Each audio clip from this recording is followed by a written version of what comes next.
Iran विरुद्ध America युद्धाला सुरुवात होऊन आता जवळपास एक आठवडा झालाय। 28 फेब्रुवारीला सुरू झालेल्या या युद्धात अमेरिका आणि इस्रायलनं इराणचे सुप्रीम लीडर अयातुल्ला खामेनी यांची पहिल्याच दिवशी हत्या केली। त्यानंतर पुढच्या 2 दिवसात इराण शरण येईल असा ट्रम्प यांचा अंदाज होता, मात्र हे काही घडलं नाही। खामेनी यांच्यासह महत्त्वाचे नेते ठार झाल्यानंतरही इराण तेवढ्याच ताकदीनं अमेरिकेशी युद्ध लढतोय। यामध्ये अमेरिका आणि मित्र देशांचं मोठ्या प्रमाणात नुकसान होतंय। यामुळे आता अमेरिका इराणवरती वेगळ्या पद्धतीनं हल्ल्याचा विचार करत असल्याचं बोललं जातंय। CNN तसंच वॉशिंग्टन पोस्टच्या रिपोर्टनुसार अमेरिका आता या युद्धामध्ये कुर्दिशी लोकांची मदत घेण्याचा प्रयत्न करतोय।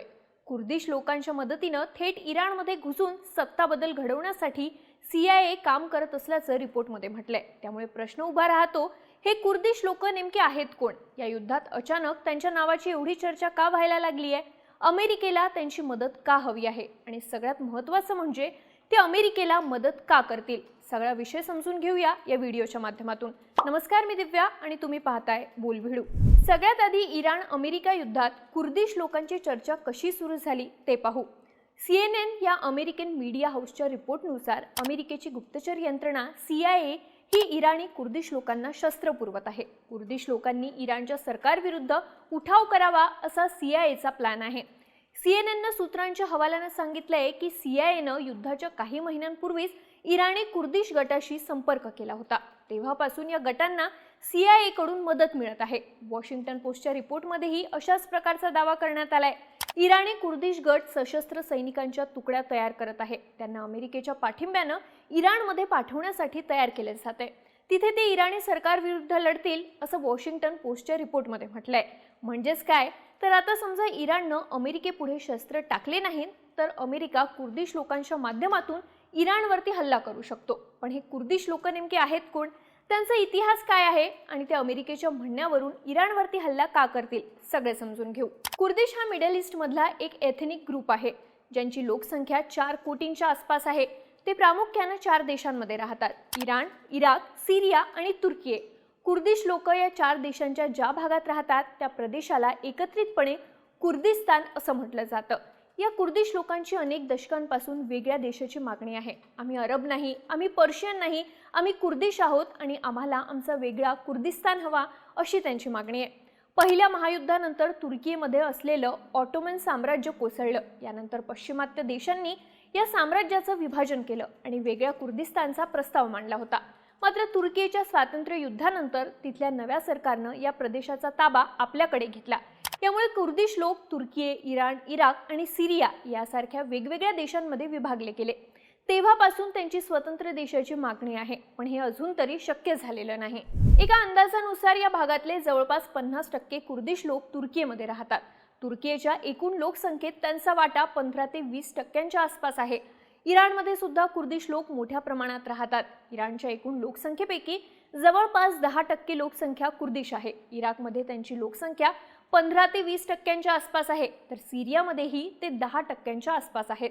बहुतेक कुर्दिश लोक हे सुन्नी मुस्लिम आहेत, पण त्यांची एक भाषा नाही। त्यांच्या सामाजिक आणि सांस्कृतिक परंपराही काही प्रमाणात वेगवेगळ्या आहेत।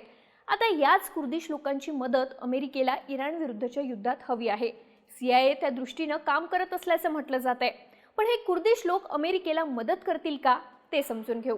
इराणमधले बहुतेक कुर्दिश लोक हे देशाच्या वायव्य भागात राहतात। हा भाग इराकच्या बॉर्डरला लागून आहे। या लोकांनी या आधीही इराणच्या सरकारविरुद्ध आंदोलनं केली आहेत। 2022 साली इराणच्या सरकारविरुद्ध प्रचंड मोठी आंदोलनं झाली होती। महसा अमिनी या महिलेनं हिजाब व्यवस्थित घातला नव्हता म्हणून इराणच्या मॉरॅलिटी पोलिसांनी तिला अटक केली होती। महसा अमिनी हिचा तुरुंगात मृत्यू झाला होता। तिच्या मृत्यूनंतर अख्ख्या इराणमध्ये सरकारविरुद्ध आंदोलनं पेटली होती। ही महसा अमिनी कुर्दिश होती। त्यावेळी इराणमध्ये झालेली आंदोलनं प्रामुख्यानं महिला हक्क आणि महिलांच्या स्वातंत्र्यासाठी होती।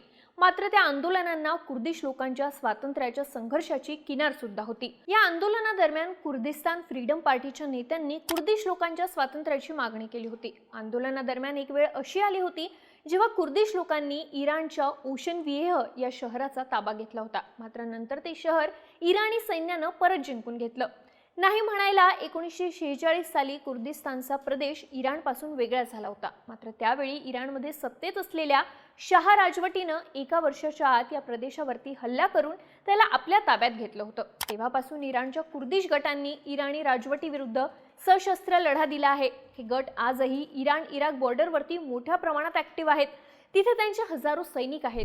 वेगवेगळ्या ह्युमन राईट्स संस्थांच्या म्हणण्यानुसार इराणमध्ये कुर्दिश अल्पसंख्याक असल्यामुळे त्यांच्यावरती मोठ्या प्रमाणात अत्याचार केला जातो. त्यांना त्यांच्या कुर्दिश भाषेचं शिक्षण घेण्याची परवानगी नाही, कुर्दिश नावं ठेवण्याची परवानगी सुद्धा नाही. तसंच अनेक कुर्दिश कार्यकर्त्यांना इराणी सरकार जबरदस्तीनं ताब्यात घेतं. त्यामुळे या लोकांना इराणकडून स्वातंत्र्य हवं आहे. इराणशिवाय तुर्की, इराक आणि सिरियामधल्या कुर्दिश लोकांना सुद्धा तिथल्या सरकारकडून स्वातंत्र्य हवं आहे. 2017 मध्ये इराकमधल्या कुर्दिश लोकांनी एक जनमत चाचणी घेतली होती. यामध्ये स्वातंत्र्याच्या बाजूनं मोठ्या प्रमाणात मतदान झालं होतं. पण इराकच्या सरकारनं या मतदानाला विरोध करत त्याला बेकायदेशीर ठरवलं होतं. तुर्कीमध्ये सुद्धा कुर्दिस्तान वर्कर्स पार्टी ही तिथल्या सरकारविरुद्ध स्वातंत्र्यासाठी लढत आहे. ही संघटना 1980च्या दशकापासून हिंसक कारवाया करायला लागली आहे. त्यामुळे अमेरिकेनं तिला दहशतवादी संघटना घोषित केलंय. वेगवेगळ्या रिपोर्ट्सनुसार तुर्कीविरुद्ध कुर्दिश संघर्षात आतापर्यंत हजारो लोक मारले गेले, ज्यापैकी बहुतेक कुर्दिशीच आहेत. आताच्या युद्धात काय घडतंय तर इराणमध्ये जे कुर्दिश गट तिथल्या सरकारविरुद्ध ऍक्टिव्ह आहेत त्यांना CIA मदत करत असल्याची बातमी आहे. त्यांच्या माध्यमातून इराणमध्ये सत्ताबदल घडवून आणण्याचा अमेरिकेचा प्लॅन आहे. यासाठी त्यांना अमेरिकेकडून शस्त्र पुरवली जात आहेत. युद्ध सुरू झाल्यापासून अनेक इराणी कुर्दिश गटांनी सार्वजनिक निवेदनं पब्लिश केली आहेत. यात त्यांनी इराणच्या सैन्याला आव्हान दिलेलं आहे. मात्र या सगळ्याला इराकच्या कुर्दिश गटांनी विरोध केला आहे. खरं तर इराकी कुर्दिशांचा अमेरिकेसोबतचा अनुभव फार वाईट राहिलाय. 1991 मध्ये अमेरिकेनं सद्दाम हुसेनच्या इराकी सैन्याला कुवेतमधून हाकललं होतं. त्यावेळी अमेरिकेचे अध्यक्ष जॉर्ज H.W. बुश यांनी इराकी कुर्दिश लोकांना सद्दाम हुसेनची सत्ता उलथून लावण्याचं आवाहन केलं होतं. मात्र जेव्हा या कुर्दिश लोकांनी सद्दाम हुसेन विरुद्ध आंदोलनाला सुरुवात केली तेव्हा अमेरिकेनं त्यांना वाऱ्यावर सोडून दिलं. या संघर्षात इराकनं हजारो कुर्दिश लोकांना मारलं होतं. लाखो लोकांनी पलायन केलं होतं. त्यानंतर 2003 मध्ये जेव्हा अमेरिकेनं इराकवरती थेट हल्ला केला होता तेव्हा सुद्धा काही इराकी कुर्दिश गटांनी अमेरिकेची मदत केली होती.